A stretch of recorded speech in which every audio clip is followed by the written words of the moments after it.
Shalom Aleichem Besim para Yakoti, masih bersama dengan saya ya, Johan Subagio. Kali ini kita membahas tentang biblical economy ya, kingdom economy, dimana prinsip keuangan versi Kaimai Masamayim gitu ya, tentang Malkut. Menarik sekali. Tapi sebelum itu yuk sama-sama belajar dari para Elohim dari Lukas 12 ayat 54 hingga 59. Menilai zaman. Memang nampaknya judul perikop yang ditaruh LA ini tidak nyambung, tapi ini sangat berkorelasi ini. Yosua berkata pula kepada orang banyak, apabila kamu melihat awan naik di sebelah barat, segera kamu berkata akan jadi hujan, dan hal itu memang terjadi. Tetapi apabila kamu melihat angin selatan bertiup, kamu berkata hari akan panas terik, dan hal itu memang terjadi. Hai orang-orang munafik, rupa bumi dan langit, kamu tahu menilainya. Mengapa kamu tidak dapat menilai zaman ini? Ayat 57. Dan mengapa kamu juga tidak memutuskan sendiri apa yang benar?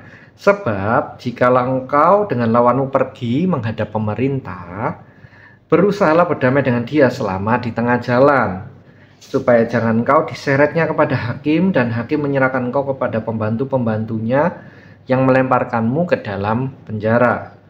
Aku berkata kepadamu, kamu tidak akan keluar dari sana sampai kamu membayar utangmu sampai lunas. Haleluya.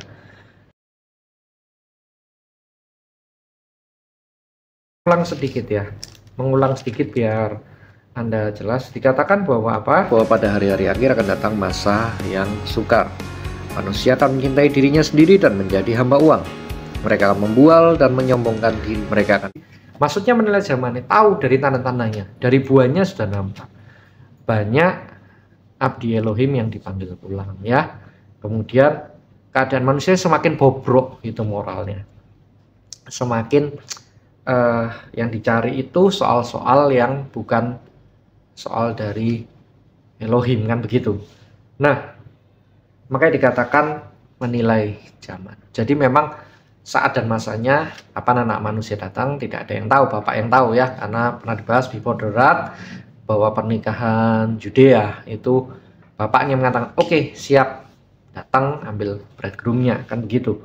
Judaism ya, Yuda itu dari tanah Galilea, kalau rumahnya sudah siap, mempelainya datang, yang laki ini ya menjemput bride-nya gitu, menjemput mempelainya yang perempuan. Tapi kita bisa menilai gitu, di tanda-tandanya itu udah kelihatan kan gitu ya.